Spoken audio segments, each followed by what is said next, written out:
Welcome back to JPX Energy Market Weekly Updates. Prices remain buoyant after OPEC's price production cut, which was seen as a strong signal that the Saudi-led producer group would take action to defend prices after the United States administration rolled back from the previous pledge that it would start refill the Strategic Petroleum Reserve, or the SPR, at around $70 a barrel. SPR, created in the aftermath of the 1973 oil crisis to shield the country from supply disruptions, which can hold around 700 million barrels of crude oil, are stored in huge underground salt caverns at 4 sites along the coastline of the Gulf of Mexico. After releasing 180 million barrels last year to tame sky-high gasoline prices, the SPRs currently hold some 371.6 million barrels of crude oil, which stand at their lowest level since the early 1980s. The administration had announced plans to buy back the SPRs in mid-December last year once the crude oil market stabilized.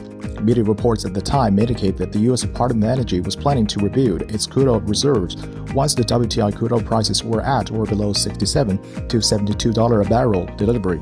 However, the administration's inconsistent approach to the SPR has raised concerns and intensified skepticism among oil producers and tank owners.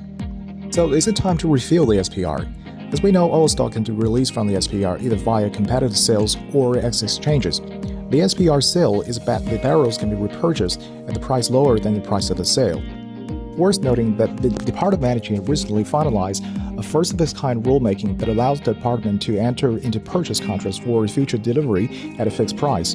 The average price during the SPR sales in 2022 was $96 a barrel. Now, the whole WTI future curve is still below that level, which means that it's still profitable to gradually replenish the SPR along the future curve.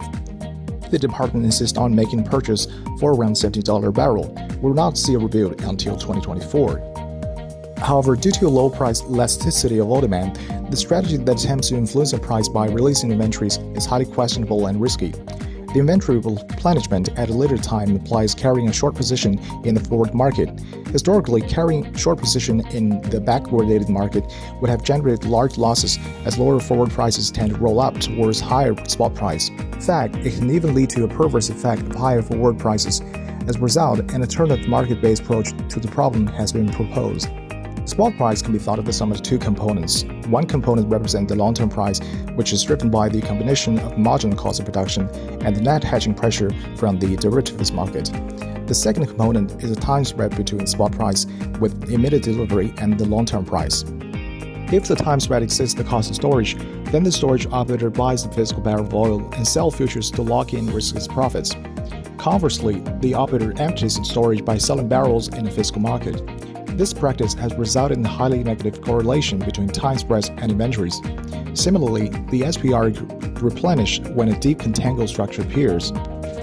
From the legal level, the U.S. Code governing SPR acquisition, the statute implicitly contemplates that purchase may take different contractual forms by allowing the Secretary to determine the manner of acquisition so long as it aligns with a set of prescribed objectives. The flexibility offered by selling future contracts will align with the letter and spirit of the statute governing SPR acquisition. For the sake of minimizing cost to SPR and aligns incentive towards greater energy security, the rulemaking for SPR acquisition will be more flexible in the future. Crucially, the ability to purchase crude oil in the future under fixed-price arrangements or the current protocols is dependent on the future Congress authorizing the funds needed. Okay, that's all we have for this week. Welcome back next week.